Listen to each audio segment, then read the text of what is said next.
L'histoire commence alors que des hommes d'affaires quelque peu impuissants discutent de l'état de leur entreprise.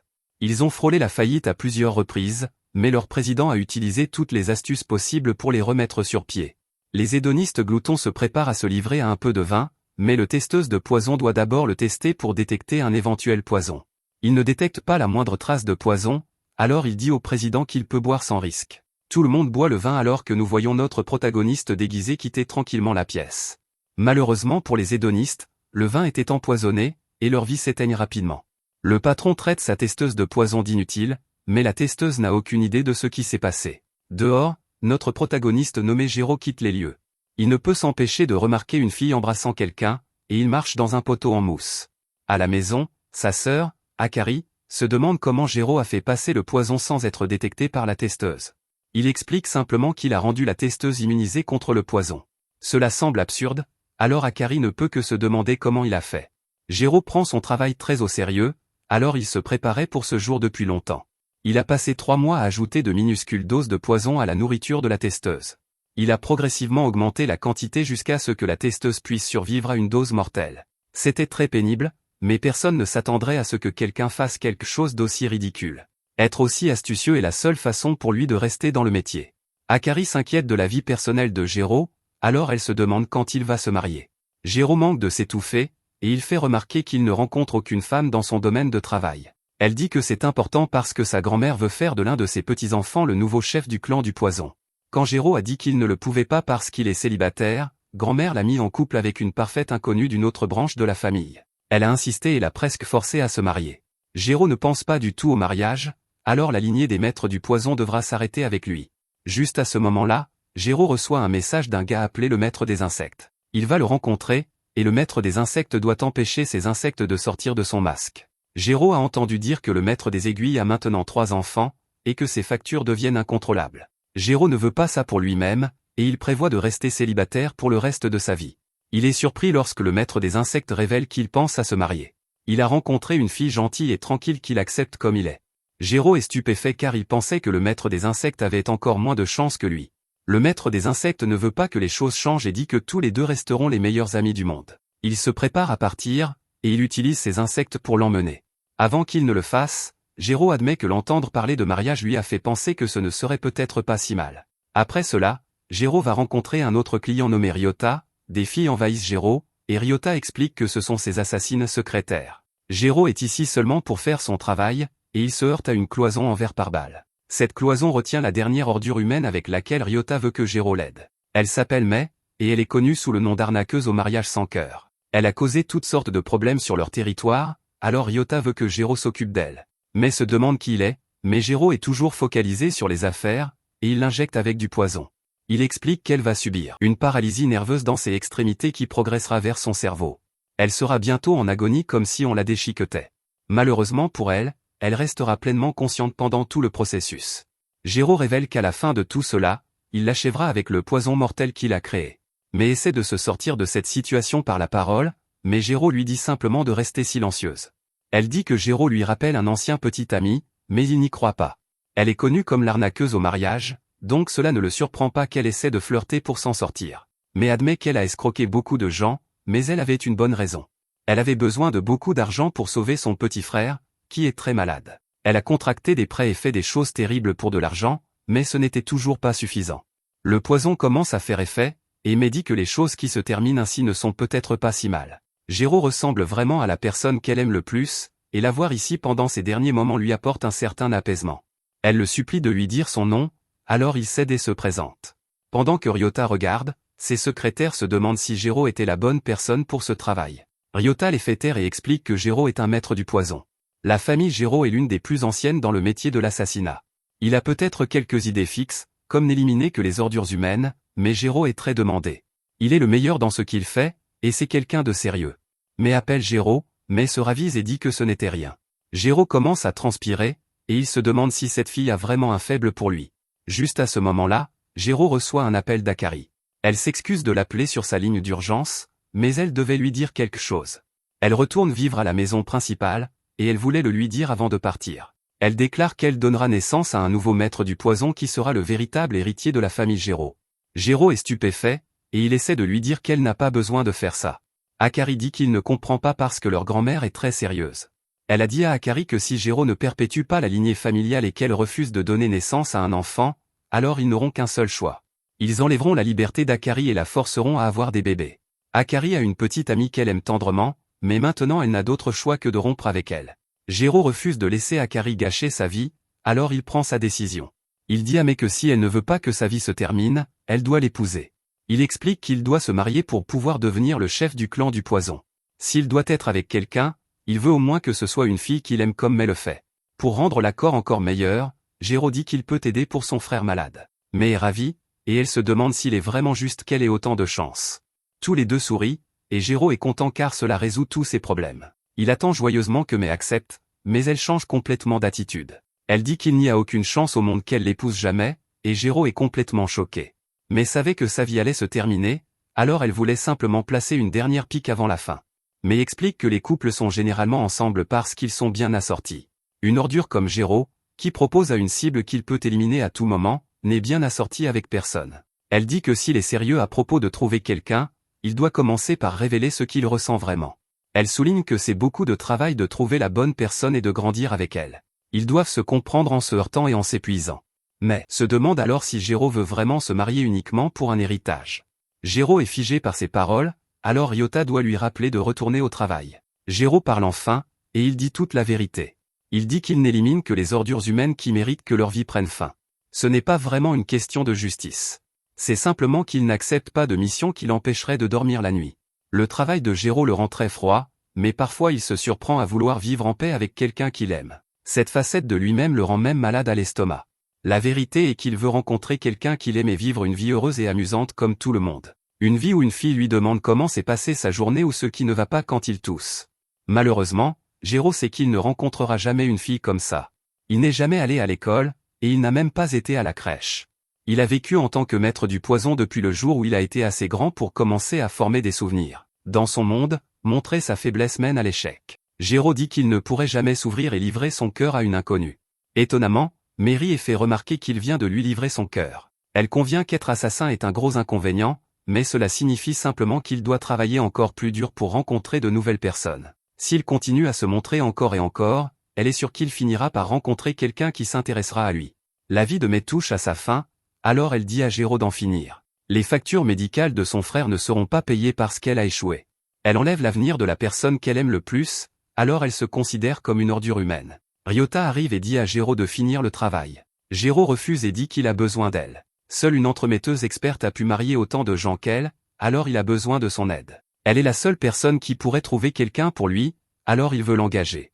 En retour, il fera tout son possible pour garder Mai et son frère en vie. Elle pourra vivre avec son frère, et tout ce qu'elle aura à faire sera de l'aider à se marier. Mais voit la situation maintenant, et son attitude change à nouveau. Elle explique qu'elle a fréquenté plus de personnes qu'elle ne peut en compter, mais elle n'a jamais reçu une demande en mariage comme celle que Jiro a faite. Juste à ce moment-là, Ryota les interrompt car il en a assez attendu. Il est vraiment déçu par Jiro, mais mettre fin à la vie du maître du poison propulsera son entreprise au sommet de l'industrie. Mais est triste que cela se termine ainsi, mais Jiro lui rappelle qu'ils ont un accord. Jiro fait remarquer à Ryota que son entreprise est terrible. Ils acceptent des missions de gens ordinaires à des prix défiant toute concurrence. Ensuite, ils utilisent ce qu'ils apprennent pour faire chanter ces gens pour le reste de leur vie. Ils ont ruiné d'innombrables vies, et ce qu'ils ont fait est impardonnable. Ryota ne comprend pas pourquoi il dit tout cela, alors Jiro explique qu'il voulait juste s'assurer qu'ils remplissent sa condition. Il dit qu'ils sont tous des ordures humaines, et il s'injecte du poison dans son propre corps. Ryota et ses hommes tirent sur Jiro, mais il est trop tard. Le poison a fait effet, et il disparaît dans la nature. Jiro explique qu'ils auront un siège au premier rang pour regarder un maître du poison à l'œuvre. Ryota est alors horrifié lorsqu'il voit que Jiro est apparu au-dessus d'eux. Après que Jiro les a tous éliminés, mais réalise qu'il ne parle pas en l'air. Elle regarde tout le monde éparpillé sur le sol et admet que Jiro est vraiment aussi fort. Jiro dit qu'ils ne sont pas amis, et il n'a utilisé que son poison des 300 tourments. Ils vivront, mais le traumatisme les empêchera de continuer dans le métier. Akari l'appelle à nouveau, et Jiro l'informe qu'elle n'a pas besoin de succéder à leur grand-mère. En sortant Ryota, Jiro explique qu'il vient de réaliser quelque chose. Rencontrer quelqu'un que l'on peut aimer et avec qui construire une vie est à peu près aussi proche d'un miracle qu'une personne puisse espérer. C'est pourquoi il veut qu'Akari vive avec sa petite amie. Ensuite, il veut qu'elle dise à grand-mère qu'il va se marier et diriger le clan du poison. Cependant, la différence maintenant, c'est qu'il va trouver sa partenaire lui-même. Akari ne peut pas contenir sa joie, et elle promet de dire à grand-mère ce qu'il a dit. Alors qu'ils partent, Mai dit que Géraud devra la porter. Géraud devient très nerveux car il n'a jamais touché une fille sauf pour le travail. Mais lui dit de ne pas s'inquiéter parce qu'en fait, c'est un garçon. Géraud est stupéfait, et Mai révèle qu'il s'est habillé en fille parce que sa dernière cible était un homme. Quand il escroque des femmes, il s'habille en vêtements d'homme. Mai a inscrit Géraud à une soirée de rencontre, alors il doit remplir son profil. Bien sûr, il ne peut pas admettre qu'il est un maître du poison, alors il écrit simplement qu'il est indépendant. Il y a beaucoup plus d'hommes que de femmes à la soirée de rencontre, alors Mai élabore un plan. Il va charmer tous les mecs, donc Géraud aura moins de concurrence. Mai a aidé Géraud à se nettoyer complètement, et maintenant il est beaucoup plus présentable. Géraud a fait beaucoup de recherches et a appris que les premières impressions sont tout. Il rencontre la première fille, et il pense à la phrase d'accroche parfaite. Il dit qu'il s'appelle Géraud et qu'il gagne énormément d'argent. Bien sûr, cela ne se passe pas bien, et Mai doit le réprimander. Géraud a complètement échoué, et la fille a reculé d'horreur. Géraud fait remarquer que Mai lui a dit qu'il devait trouver son charme. Il a exactement fait cela et a déterminé que son charme est son revenu. Mais convient que c'est une caractéristique de premier ordre chez un homme, mais le dire tout de suite fait de lui un crétin qui aime se vanter de son argent. Mais lui donne quelques conseils supplémentaires et lui dit au moins de regarder la fille dans les yeux en souriant. Géraud essaie, mais cela ne fait qu'effrayer les filles. Mai a une idée et dit que Géraud devrait essayer une application de rencontre. Cela lui permet d'obtenir un rendez-vous en quelques minutes, alors Mai dit qu'il est temps de trouver son vrai charme. Malheureusement, Géraud est très nerveux, et il tremble violemment. Il déjeune, mais un maître du poison comme lui ne devrait jamais manger quoi que ce soit que quelqu'un d'autre lui sert. Il a développé cet instinct il y a longtemps, mais il doute que quiconque ici en veuille à sa vie. Il se force à manger, mais ça date par avant qu'il ne puisse finir. Ils essaient plusieurs fois, mais cela ne se passe pas bien. Géraud a déjà rencontré 30 femmes, mais il n'a échangé ses coordonnées avec aucune d'elles. Alors que Géraud nettoie nerveusement les toilettes, il se demande s'il n'a tout simplement pas de charme. Mais lui assure qu'il en a un, et il est probablement juste caché. Il pense qu'il l'a peut-être trouvé, et cela a à voir avec la façon dont Géraud aime les kits de bonbons à faire soi-même. Les personnes ayant des passe-temps de niche peuvent passer un bon moment à en discuter. Mais fait remarquer que le nettoyant qu'ils utilisent est très efficace, et Géraud révèle que c'est son propre mélange spécial. Utiliser du poison mortel pour combattre les tâches tenaces est sa façon préférée de déstresser. Après qu'ils se sont séparés pour la nuit, un type fou capture Mai. Géraud le remarque immédiatement, mais il n'est pas assez rapide pour l'arrêter. Ce type est le jeune frère de Ryota, et il est furieux. Ryota avait de grands rêves de prendre le contrôle de l'industrie, mais maintenant il parle de reprendre le service de nettoyage familial. Quelque chose l'a changé, et ce type blâme Mai. Il a des balles en plomb dans la bouche. Et il les utilise en les tirant sur le visage de Mai. Il veut faire payer Mai, et il se prépare à utiliser son attaque la plus brutale. Juste à ce moment-là, son acolyte lui dit que quelqu'un est au milieu de la route. C'est Géraud, et le type dit de juste lui rouler dessus. Géraud ne bronche même pas, et nous voyons qu'il a un type de poison différent. C'est un autre mélange spécial, mais celui-ci est beaucoup plus puissant. Les types essaient de lui rouler dessus, mais Géraud s'élève dans les airs et utilise un poison pour détruire le camion. Leur camion est coupé en deux, et Géraud les poursuit. Géraud est un psychopathe absolu alors qu'il les rattrape et que tout le monde vole du haut du pont. Géraud remercie Mai de l'avoir aidé car il aurait abandonné après le rejet de la première fille s'il avait été seul. Il sait qu'il n'a aucune chance, mais il compte sur Mai pour l'aider. Ils échangent leurs coordonnées, et Géraud doute que sa liste d'amis s'allonge jamais. Juste à ce moment-là, Mai remarque quelque chose et dit qu'il pense savoir quel est le vrai charme de Géraud. Un regard dans le passé montre quand Géraud recevait son enseignement. Son professeur lui a dit que les gens qui perfectionnent sans cesse leurs arts meurtriers sont connus sous le nom de maîtres. Après de nombreuses générations, ils ont acquis des capacités létales appelées lignées sanguines modifiées. De retour au présent, Mai emmène Géraud dans une galerie d'art. Leur objectif est d'apprendre à Géraud comment se comporter. Il pourra peut-être obtenir le numéro d'une fille à l'avenir, il devra donc savoir comment gérer les prochaines étapes. Mai lui donne une série de tests, et Géraud échoue misérablement. Il ne sait jamais quoi dire, et il n'arrête pas de chercher des réponses en ligne au lieu de donner son propre avis. Géraud, cependant, change complètement lorsqu'il trouve un kit de bonbons DI de 40 ans.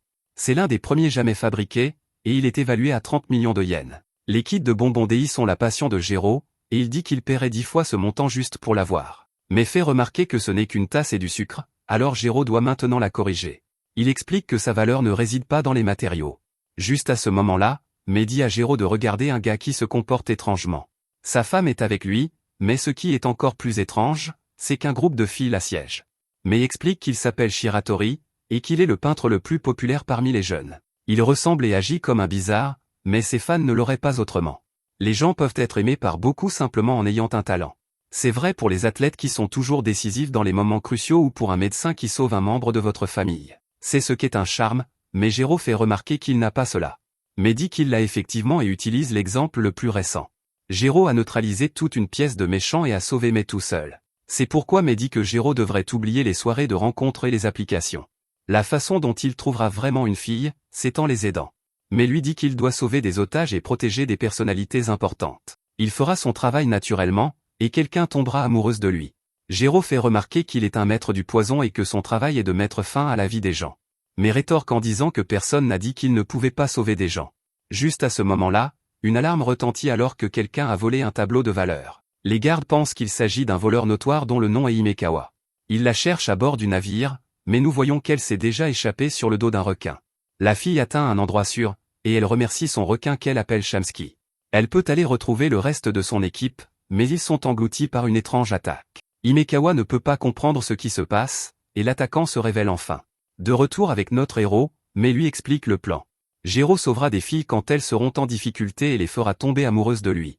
Mais est sûr que cela fonctionnera, et il appelle cela l'opération Chevalier Blanc.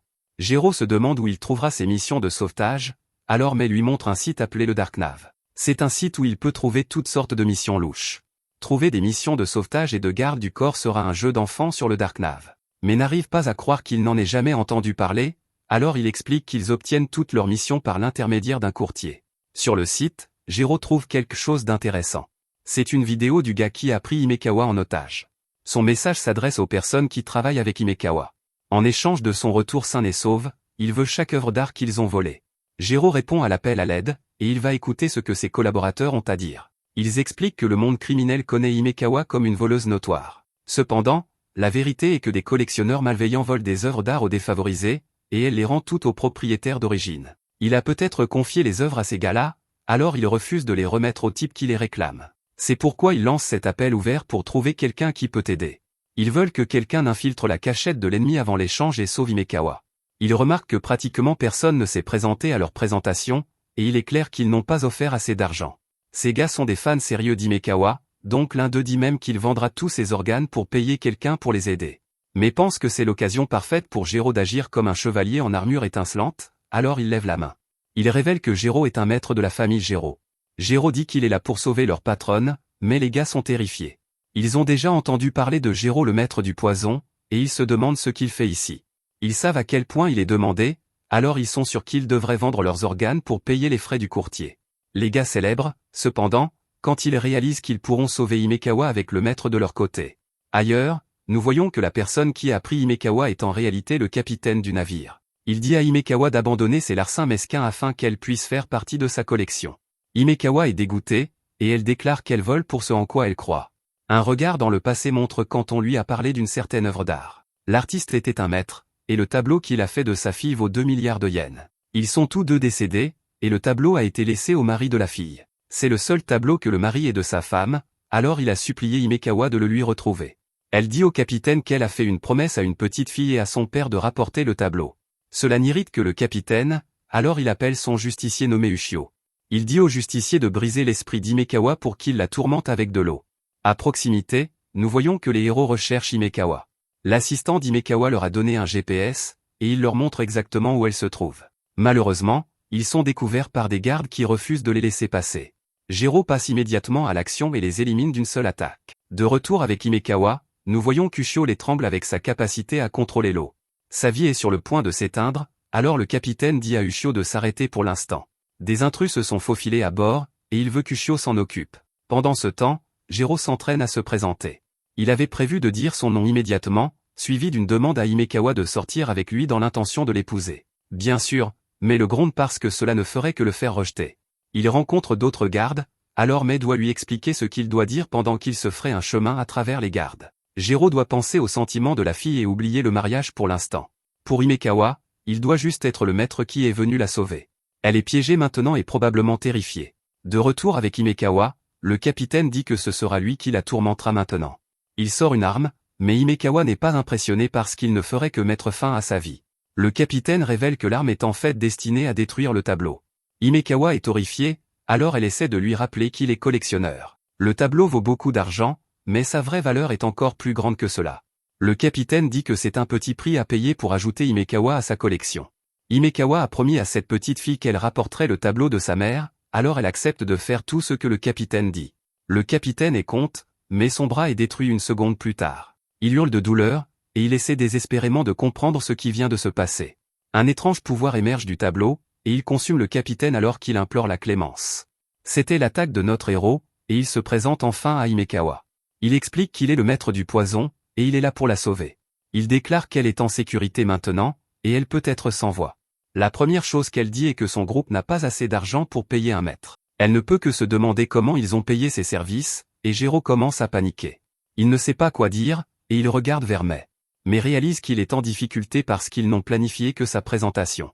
Mais intervient pour aider et commence à détacher Himekawa. Il est juste content qu'il soit arrivé avant que quelque chose de pire ne se produise. Malheureusement, ce n'est pas le cas, car Ushio apparaît pour attraper Himekawa. Le capitaine est toujours vivant, alors il ordonne à Ushio, le maître de l'eau, d'éliminer les rats. Gero ne dit pas un mot, et il s'injecte simplement du poison. Il est un flou absolu lorsqu'il se déplace, mais il est choqué quand Ushio se transforme en eau. Ils sont tous les deux incroyablement rapides, et Gero dit à Mai d'emmener Himekawa en sécurité. Ushio utilise son pouvoir de l'eau pour se donner un bras géant, et son poing fait d'énormes dégâts. Il tombe au rez-de-chaussée, et nous voyons que Gero est en mauvais état. Ushio se précipite, mais elle s'arrête étonnamment sur place et s'excuse de ne pas s'être présentée plus tôt. Ushio s'avère être une fille, et elle donne sa carte de visite à Gero. Elle sait qu'il est le maître du poison, et elle dit qu'elle aimerait régler cette affaire en privé. Un combat entre maîtres entraînera des pertes plus importantes, que les honoraires de Gero couvriront. C'est pourquoi elle a décidé d'offrir à Gero 10 fois ce que son client le paie. Elle fait remarquer que c'est simplement des affaires, donc Gero devrait mettre de côté toute loyauté, compassion et confiance. Ushio se met à divaguer sur les affaires, et Mai remarque qu'il reste encore du poison à Gero. Mai veut le donner à Gero, mais il dit de ne pas y toucher. Cela fait réaliser à Ushio que cela doit être un poison mortel. Ushio fait remarquer que les maîtres transmettent leur lignée sanguine modifiée en même temps que leur vocation. Celle du maître du poison renforce Gero en réponse à des doses létales de poison. Ushio dit que c'est un grand cadeau, mais Gero rejette cette idée. Il explique que c'est en fait une malédiction qui l'oblige à achever ses cibles avant de tomber raide mort. Gero détermine qu'Ushio doit utiliser sa lignée modifiée aussi. Il est clair qu'ils ne parviendront pas à un accord, alors Ushio l'attaque simplement. Il se déplace à nouveau à une vitesse incroyable, et ils esquivent les attaques de l'autre. Ce dernier échange a fait réaliser à Ushio que la lignée sanguine modifiée de Gero le rend plus rapide à mesure qu'il s'approche de la mort. Gero pense à quel point cette dernière attaque était insensée, alors il sait qu'il est mort s'il se fait toucher. Ushio est déçu parce qu'elle ne peut pas comprendre ce qui motive Gero. Elle dit qu'il ne peut pas être du genre à rester assis avec une grande famille en dînant bien. Au lieu de cela, elle détermine qu'il veut beaucoup d'argent. Pendant qu'ils se battent, elle se demande si Himekawa est une cliente lucrative. Ushio dit que si ce n'est pas pour l'argent, alors Gero est peut-être impliqué romantiquement avec Himekawa. Gero lance une attaque, mais Ushio n'est pas impressionné car elle l'a à peine effleuré. C'est beaucoup plus qu'il n'y paraît, cependant, car son bras explose. Avant qu'elle ne puisse comprendre ce qui vient de se passer, Gero la martèle dans le sol. Gero déclare alors que lui et Himekawa sont de parfaits inconnus. Il prend Ushio par surprise et atterrit un autre coup de poing. Il dit que lui et Himekawa sont peut-être des étrangers pour l'instant, mais elle pourrait représenter beaucoup pour lui un jour. Ushio est complètement désemparée parce que Gero vient de la frapper 3 fois au même endroit, au millimètre près. Elle ne peut pas comprendre ce qu'il raconte, alors Gero lui simplifie les choses.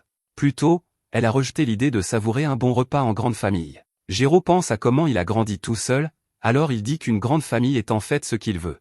Il fera tout ce qu'il peut pour l'obtenir, même si cela le tue. Un autre regard dans le passé montre une fille réveillée par son réveil. Elle allait être en retard à l'école, alors elle était contrariée contre sa mère de ne pas l'avoir réveillée. Sa mère lui a rappelé qu'elle n'avait pas école aujourd'hui, alors toute la famille a bien ri. Étrangement, ces gens n'étaient pas conscients qu'ils étaient derrière une vitre et qu'ils servaient pour une exposition. Ils étaient utilisés pour montrer à Gero et à ses frères et sœurs ce qu'est le comportement humain. En plus de l'art de mettre fin aux vies, la famille Gero lui a enseigné les vies des personnes qu'il éliminerait. Ces personnes vivaient de l'autre côté de Miroir sans teint, ignorant ce qui se passait. Cet endroit étrange s'appelle le zoo humain. On a dit à Gero que la vie de ces créatures ignorantes était à la merci du destin. En tant qu'héritier du clan du poison, le devoir de Gero est de contrôler leur destin. De retour au présent, Ushio utilise son attaque la plus puissante pour tenter de sauver sa propre vie. C'est l'attaque de lignée modifiée appelée Fouet de l'enfer. Elle projette de l'eau sur notre héros et explique que sa peau simule avec précision le mouvement des fluides. Elle démontre son contrôle incroyable en frappant Mai, et Himekawa se demande pourquoi il l'aide. Mai explique que c'est leur travail, mais, plus important encore, Himikawa signifie plus que cela pour Gero. Alors que Gero esquive les attaques, Mai dit à Himikawa de s'enfuir. Leur priorité absolue est de la mettre en sécurité, et ce combat pourrait prendre du temps. Himikawa décide de ne pas fuir, et demande plutôt comment elle peut aider. Mai est prise au dépourvu, et Himikawa regarde la seringue de Gero en bas. Gero continue d'esquiver, mais il finit par être touché. Il pense à comment il a perdu ses réserves d'aiguilles et de poison quand il a reçu un coup plus tôt. Il est maintenant vraiment désavantagé, et il n'y a aucun moyen qu'il puisse s'approcher du chiot. Quand Gero était plus jeune, son professeur lui a dit de ne jamais combattre un autre maître pour moins de 5 milliards de yens. Même dans ce cas, il ne devrait accepter que si sa victoire est garantie. C'est parce qu'un maître ne doit pas risquer d'exposer ses arts appelés incréments de lignée modifiée. Si quelqu'un apprend ceux de Gero, il doit l'éliminer immédiatement. Il ne peut pas lui permettre de vivre, et il doit préserver l'héritage du maître poison. Gero déteste ce souvenir, mais il est ramené à la réalité quand Himikawa lui fait un plaquage. Elle voulait lui apporter quelque chose, et elle savait que le maître de l'eau l'aurait fait tomber de l'air si elle avait essayé de le lancer. Gero fait remarquer qu'il est venu la secourir, alors il se demande pourquoi elle ne s'est pas enfuie. Elle révèle qu'elle peut voir qu'il veut être son chevalier en armure étincelante. Malheureusement, se faire secourir comme une petite princesse timide n'est pas vraiment son style. Elle veut plutôt l'aider dans ce combat, alors elle lui montre son poison. Juste à ce moment, Ushio la capture et rit aux éclats. Gero fait de son mieux pour la protéger, mais, finalement, elle vient juste de se faire attraper à nouveau. Ushio se moque maintenant d'Himikawa pour avoir risqué sa vie comme une idiote et pour voir sa vie sur le point de se terminer pour rien. Gero se lève, et il remercie Mai de l'avoir mis en couple avec Himikawa et non avec quelqu'un d'autre. Il révèle qu'il a pris la seringue, et Ushio réalise qu'elle est en danger. Elle dit à Gero de lâcher la seringue, et elle obtient exactement ce qu'elle veut. Cependant, la seringue est vide, car Gero s'est déjà injecté. Il choque Ushio avec sa vitesse incroyable, et il place l'aiguille contre sa gorge. Ses yeux n'ont même pas pu suivre son mouvement, et elle commence à perdre le contrôle de son eau. Son costume ne peut plus la contenir non plus, et elle implose tout simplement. Gero sort sa carte de visite et dit qu'il l'appellera la prochaine fois qu'il aura besoin d'un plombier. Son discours de héros cool s'arrête brusquement alors qu'il réalise que sa main est dans une zone sans contact. Il commence à paniquer, et il demande à Mai ce qu'il devrait faire. Quelques instants plus tard, Ushio se voit consumé par les flammes, mais une main lui est tendue. C'est Gero et il a beaucoup appris sur ses pouvoirs. D'après la marque qu'elle a développée sur sa peau, il a déterminé qu'elle est allergique à l'air pur. Ushio remplit son costume d'eau pour que sa peau n'entre pas en contact direct avec l'air. La raison pour laquelle il en sait tant est qu'il a lu à ce sujet dans la bibliothèque du maître poison. Gero lui a sauvé la vie en mélangeant une crème pour garder sa réaction allergique sous contrôle. Ushio se demande si ce n'est pas juste lui qui la prend en pitié, mais Gero dit que non. Il l'a battu puis guéri, ainsi cela lui apprendra à ne plus jamais s'en prendre à lui. Quant au capitaine, il s'excuse pour ce qu'il a fait et dit qu'il ne le refera plus jamais. Mais lui dit que ses exhibits légaux étaient formidables, alors il doit se concentrer à ne faire que cela. Gero lui fait peur en disant qu'ils le surveilleront. Ushio est furieuse parce que Gero est beaucoup trop gentil. Au lieu de mettre fin à la vie du capitaine, il lui dit juste de réfléchir à ce qu'il a fait. Elle fait remarquer qu'un maître est censé mettre fin à des vies et ne laisser aucune extrémité pendante. Gero lui assure que si le capitaine s'en prend à lui à nouveau, il recevra sa toxine des 1000 tourments. Gero vérifie qu'Himikawa est d'accord avec cela, et elle approuve leur décision. Cela ne posera pas de problème pour elle parce qu'elle ne se fera plus jamais attraper. Elle propose à nos héros de les ramener sur la rive, mais ils n'ont aucune idée de ce qui les attend. Quelques secondes plus tard, nous voyons qu'ils hurlent pour leur vie alors qu'Himikawa leur fait faire un tour sur le dos de son requin. Shamski va à vitesse maximale, et Himikawa rit comme une folle. Plus tard, Himikawa rend le tableau, et la petite fille ne pourrait être plus heureuse. Elle souhaite la bienvenue chez elle à sa mère, et les fans d'Himikawa acclament la scène magnifique. Le mari explique que sa femme a perdu la vie dans un accident de voiture. Ils auraient pu vendre le tableau pour vivre une vie sans souci par la suite, mais ils ont choisi de garder leur famille unie à la place. Juste à ce moment, Gero est choqué quand Himikawa lui dit que la petite fille veut le remercier elle-même. Gero préférerait rester dans son coin sombre, mais Mai l'encourage à accepter les éloges. La petite fille le remercie d'avoir sauvé sa maman, et il ne sait pas quoi dire. Himikawa révèle qu'elle pensait que Gero serait un imbécile après avoir appris qu'il était un maître. Elle a été agréablement surprise, cependant, car il s'est avéré être une exception. Mai est d'accord alors qu'il explique que son frère a eu l'opération que Go a aidé à payer. Il se rétablit maintenant, et il envoie à Mai des photos de comment il va mieux chaque jour. Parce que Gero a mis sa vie en jeu et a combattu cette famille, il a manqué Gang, et le frère de Mai sourit tous maintenant. Ce sont toutes les choses merveilleuses que Gero a faites, mais il ne sait pas comment accepter ce genre d'éloge. Avant qu'il ne parte, les autres disent qu'ils veulent parler de la récompense de Gero. Tous les organes du monde révéleraient ce qu'il a fait pour eux, et ils n'ont pas beaucoup d'argent. Cependant, Ils sont heureux de lui donner tout ce qu'il pourrait vouloir d'autre, alors il n'a qu'à le nommer. Jiro ne sait pas quoi dire, alors Mei dit que tous les trois devraient aller fêter ça. Quand tout est fini, nous voyons que Jiro et Himikawa attendent maintenant que Mei les rejoigne. Mei envoie un message à Jiro révélant qu'il ne pourra pas se joindre à eux, alors les deux seront seuls. Ils se retrouvent à une fête de requins, et ce n'est pas ce à quoi Jiro s'attendait. Mei est à proximité et annonce le début de la mission date. Grâce à l'opération Chevalier Blanc, Jiro a sauvé Himikawa kidnappé. Maintenant ils sont en rendez-vous, et il est assez évident qu'Himikawa ne pourrait pas être plus intéressé par lui. Tout ce que Jiro a à faire est de lui dire ce qu'il ressent et de conclure l'affaire. Mei est terrifié, cependant, quand il est clair que Jiro sait qu'il est là. Mais réalise que cela aurait dû être prévu car on ne peut pas se cacher d'un maître. Jiro est évidemment nerveux, alors Mei espère juste qu'il se souvient de la règle 1 de la section 3 de l'école du dating de Mei. Elle dit que s'il ne trouve rien d'autre à dire, il devrait complimenter quelque chose que la fille porte. Mais pense à comment Himikawa est couverte de choses qu'il peut complimenter. Elle a un collier, des boucles d'oreilles, une veste élégante, et plusieurs autres choses. Mais ne pourrait pas être plus heureuse quand Jiro mentionne le collier d'Himikawa. Malheureusement, il dit juste qu'il a l'air vieux, et il se demande si c'est un souvenir. Bien sûr, cela ne mène à rien car Himikawa explique que le collier vient juste avec un déshumidificateur qu'elle a trouvé dans un marché aux puces. Mais perd vraiment les pédales parce qu'il devrait être facile d'avoir une suite à ça. Au lieu de cela, Jiro choisit de changer de sujet. Il se demande si Himikawa a coupé sa frange, mais ce n'est pas le cas. Jiro est un vrai désastre, mais, heureusement, Himikawa est vraiment décontracté. Jiro arrive quand même à gâcher les choses, alors Mei décide de l'aider. Mei prend le contrôle d'un écran à proximité et l'utilise pour dire à Jiro quoi dire. Le message dit à Jiro de raconter une histoire de son enfance. Jiro révèle alors à Himikawa qu'il ne peut rien manger de préparé par quelqu'un d'autre. Aussi loin qu'il se souvienne, il n'a fait que s'entraîner en tant que maître poison. Il préparait ses propres repas, et tout ce qui importait était qu'il ne soit pas empoisonné. Il mangeait ensuite seul entre ses entraînements. Himikawa peut comprendre car elle était aussi seule tout le temps quand elle était enfant. Elle n'avait pas de famille pour commencer, et elle n'avait pas d'amis à l'orphelinat. Un jour, un homme riche proche de la fin de sa vie l'a adoptée. Il a réalisé qu'il n'avait laissé aucun héritage à la fin de sa vie, et il a eu peur. Il aurait probablement été content de choisir n'importe qui, et il a choisi Himikawa. Elle a hérité de son nom et d'une énorme fortune. Même enfant, elle a été choquée de trouver qu'il avait une tonne d'œuvres d'art en pleurs enfermées dans une pièce. Après avoir fait quelques recherches, elle a découvert qu'il les avait obtenues illégalement. Elle savait ce que c'était d'être seule, alors elle a renvoyé tous les tableaux chez eux.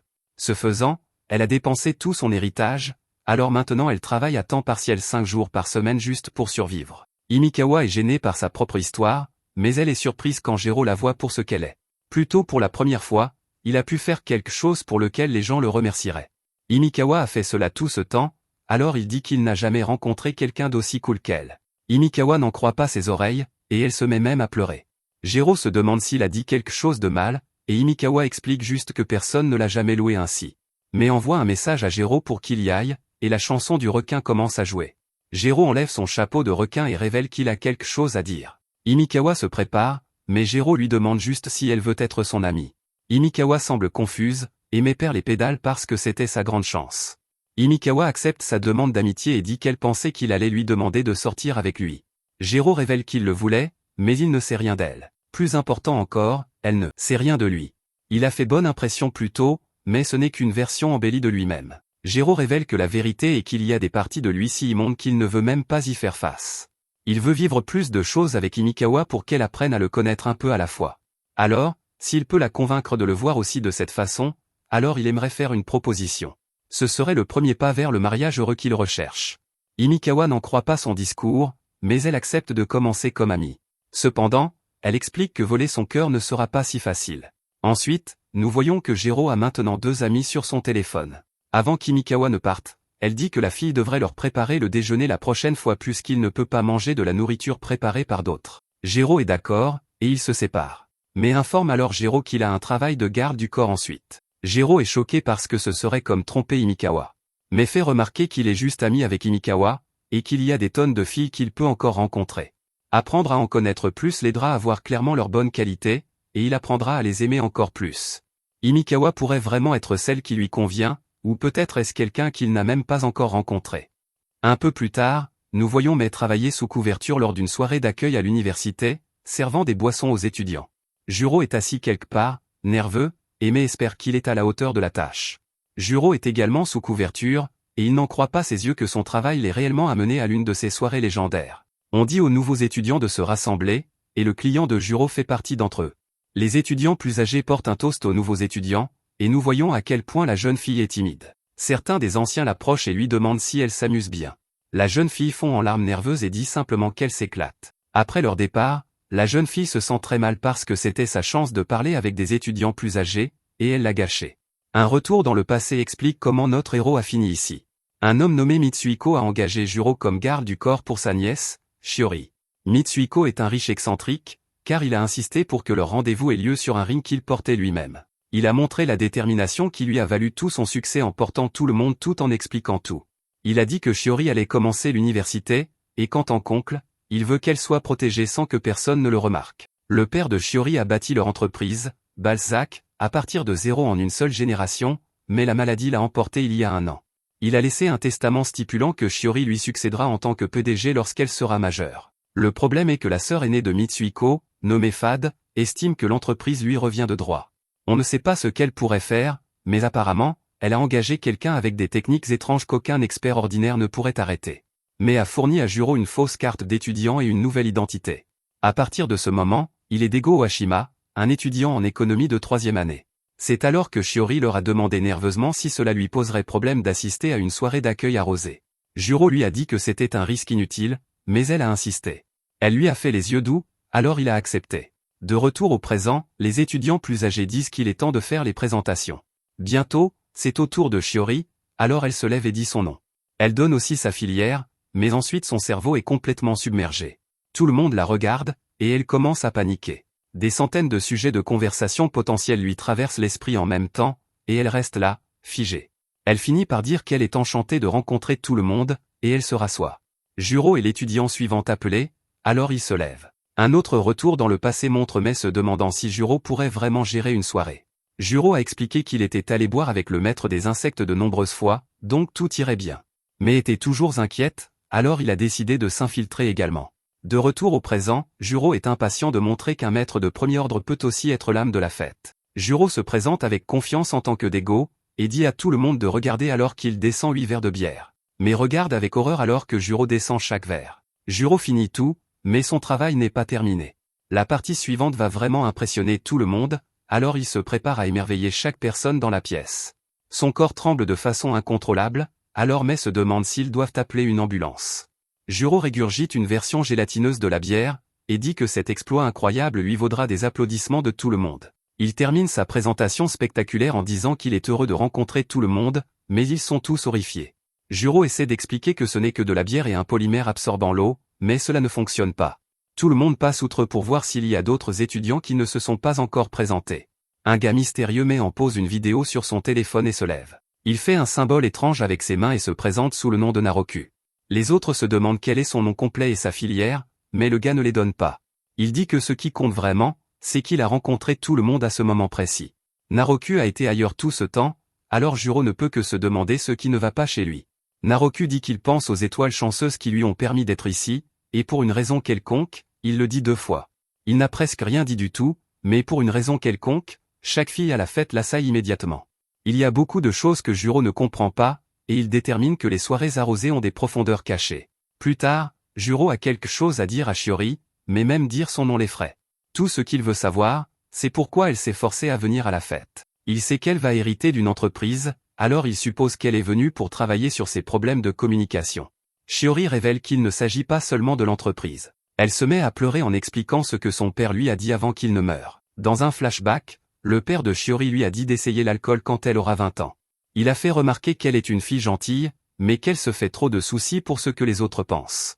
Il voulait qu'elle arrête de trop réfléchir et qu'elle laisse sortir naturellement ce qui tourne dans sa tête. Il a utilisé ces derniers mots pour dire qu'il voulait qu'elle s'amuse avec les gens. Il est décédé immédiatement après, et ces mots sont restés avec elle. De retour au présent, Shiori explique qu'elle n'y arrive jamais parce qu'un flot de mots submerge toujours son cerveau. Elle sait qu'elle a juste besoin de faire le premier pas. Alors tout le monde l'acceptera, mais elle ne peut s'empêcher de s'inquiéter. Il y a une chance que les personnes à qui elle parle puissent être agacées ou même en colère. Ce qui lui brise vraiment le cœur, c'est qu'elle n'a même jamais réussi à vraiment parler à son père avant qu'il ne meure. Elle n'a même jamais eu l'occasion de lui demander pourquoi il l'avait nommée sa successeur. Son visage est couvert de larmes, mais elle est très déterminée. Elle veut s'améliorer et arriver au point où elle peut rire de sa peur. Juro lui rappelle qu'elle est en danger parce que quelqu'un cherche à mettre fin à ses jours. Cependant, s'il y a un endroit où elle veut être, alors il ne l'en empêchera pas. Il déclare que son travail est simplement de la garder en sécurité, et Shiori est choqué par ces mots. À proximité, nous voyons que Naroku n'est pas un étudiant normal. Il dit à son client que le garde du corps de Shiori est vraiment bon. Il agit très naturellement et ne laisse jamais d'ouverture. Naroku fait un rapport à son client sur la situation, mais son téléphone n'a plus de batterie. Plus tard, nous voyons que le client de Naroku s'avère être Fad. Il travaille pour elle, mais pour une raison quelconque, c'est elle qui lui fait un massage. Fad est furieuse parce que Naroku est là-dessus depuis un mois et qu'il n'a fait aucun progrès. Elle lui rappelle l'énorme somme qu'elle lui verse, et elle exige des résultats. De plus, elle ne croit pas qu'une petite fille couvre une marque d'articles de fête avec une capitalisation boursière de 1,5 trillion de yens. Elle exige alors de savoir quand il prévoit de se débarrasser de Shiori. Naroku explique calmement que le moment n'est pas encore venu. Cela ne fait qu'énerver Fad davantage, mais une sorte de pouvoir semble prendre le dessus sur elle. Ses yeux se mettent à briller, et son comportement change complètement. C'est comme si elle était sous le contrôle de Naroku alors qu'elle dit tout ce qu'il veut entendre. Fad reconnaît ce que Naroku a dit sur le nouveau garde du corps de Shiori, il est très bon, mais ce n'est toujours qu'un moins que rien. Il n'y a rien à craindre car il ne tiendrait pas une seconde contre un maître comme Naroku. Elle veut que Naroku obtienne que Shiori refuse le poste de PDG ou la rende incapable de l'occuper. Elle s'en fiche même si cela signifie mettre fin à sa vie. Le lendemain, Juro s'amuse vraiment beaucoup à assister à un cours d'économie. Il est tellement dedans que Mei fait remarquer qu'il a vraiment un passé assez tragique. Lorsque le professeur demande à la classe de nommer un produit qui a révolutionné son industrie, Juro répond sans hésiter. Il choisit une entreprise appelée Mixi Mix Max Mix.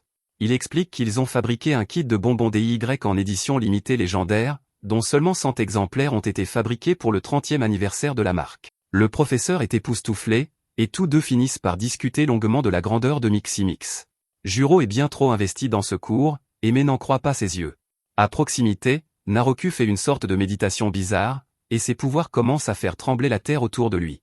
En cours, les deux gars parlent encore de l'entreprise de bonbons, et le professeur dit que des étudiants passionnés comme Juro lui donnent de l'espoir pour l'avenir. Juste à ce moment, Juro est horrifié alors que tout le monde dans la classe est poussé vers le bas par une force étrange. Il détermine que l'attaquant a dû changer son plan. La personne a réalisé qu'elle ne pouvait pas séparer Juro de Shiori, alors elle utilise maintenant la force brute. Personne dans la classe ne semble suspect, alors Juro réalise que l'attaquant doit être à l'extérieur. La pièce commence à s'effondrer, alors Juro s'injecte immédiatement du poison. Le toit s'effondre, alors il se précipite pour protéger Shiori. Naroku regarde de l'extérieur, et il est satisfait de son propre travail. Quant à Juro, il commence immédiatement à analyser la situation. Il exclut une attaque au gaz car la pièce est bien ventilée. Il conclut que quelqu'un a dû transmettre des ondes sonores à distance pour faire trembler la pièce et déséquilibrer tout le monde. En même temps, Naroku analyse Juro. Il est stupéfait car il a brouillé le sens de l'équilibre de tout le monde, mais Juro a pu récupérer immédiatement.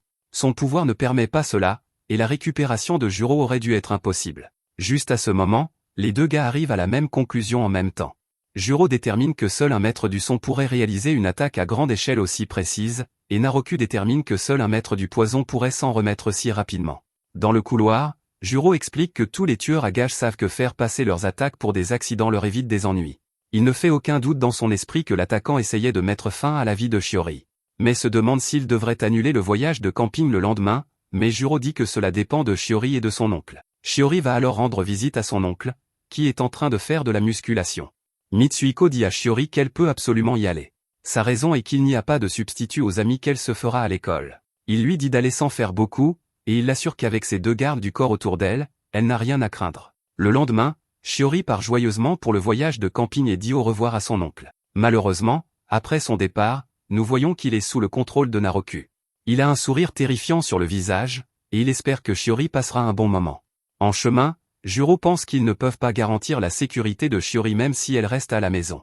La seule façon de résoudre ce problème est d'affronter l'ennemi de front. Contrairement à la situation avec M, ils n'ont aucune idée de quand le maître du son frappera. À proximité, un groupe de filles se demande pourquoi le tatouage de Naroku dit 20 jours restants. Nous voyons qu'elles sont toutes sous son contrôle, et il explique que son tatouage représente une promesse. Après être arrivé au camp, Juro montre ses incroyables compétences au grill. Il s'avère que Mei lui a dit qu'un homme qui sait cuisiner attire 3 fois plus de femmes. Juro a pris ces mots très au sérieux, et il déclare qu'il montrera à tout le monde qu'il peut cuisiner aussi bien que les meilleurs. À proximité, Shiori essaie d'offrir un plat à certains étudiants, mais elle parle beaucoup trop doucement. mais rappelle à Juro qu'elle lui a déjà dit de ne pas s'inquiéter pour elle. Elle ne veut pas qu'il l'aide parce qu'elle veut comprendre les choses par elle-même. Le cerveau de Shiori est à nouveau submergé alors qu'elle essaie désespérément de trouver comment faire partie du groupe. Juste à ce moment, elle trouve un plan et commence à fouiller dans son sac. Elle se change en costume de fille magique, et tout le monde se demande ce qu'elle fabrique. Elle a décidé que ses mots lui faisaient défaut, alors il est temps d'essayer autre chose. Elle met de la musique et s'approche d'une table. Elle annonce qu'elle n'a rien dans les manches et réalise ensuite une série de tours de magie impressionnants. Elle soulève un couvercle pour révéler qu'une assiette qui était vide est maintenant remplie de nourriture. C'est un succès complet, et elle divertit toute la foule. Ensuite, Mai la complimente pour les tours, et Shiori explique joyeusement qu'elle les a obtenus grâce à l'entreprise familiale. Elle admet qu'elle n'a jamais joué devant des gens auparavant et qu'elle a raté le final. Elle est tout de même heureuse et remercie Juro. Elle s'est souvenue de la performance qu'il a faite à la soirée d'accueil, et elle a pensé qu'elle pourrait faire quelque chose de similaire. Juro est complètement décontenancé, il ne sait pas quoi dire, mais il parvient à sortir un simple « je vous en prie ». Juste à ce moment, un gars nommé Taki demande si les autres ont entendu parler de la malédiction de leur Chladni. Il explique que cette région était autrefois un petit village. Les habitants faisaient des offrandes à une divinité locale jusqu'à la Seconde Guerre mondiale. Une fois tous les 2 ans, lorsque les récoltes échouaient, ils choisissaient le plus jeune enfant du village et l'enfermaient dans un sanctuaire voisin. L'enfant était sans défense et la divinité le consommait. Heureusement, les villageois ont abandonné cette coutume après la guerre. Cependant, des catastrophes comme des glissements de terrain et des incendies ont suivi jusqu'à ce que tout le village soit anéanti. Même maintenant, Lord Chladni attend sa prochaine offrande. Taki dit que la prochaine offrande est la personne assise à côté de vous, et il fait peur à tout le monde. Il s'avère que toute cette légende n'était qu'un prélude à un test de courage que Taki avait planifié depuis le début. Les étudiants sont excités, et certaines filles cherchent Naroku pour pouvoir faire équipe avec lui. Dans la forêt, nous voyons que Naroku prépare de mauvais coups. Il y a des fils partout, et il se ferait un chemin à travers eux. Il écoute les bruits de la forêt et dit que la mélodie est super parfaite. Naroku appelle le nom de Shiori et déclare que sa session avec ses cris commence maintenant. Merci d'avoir regardé mon résumé. N'oubliez pas de liker la vidéo.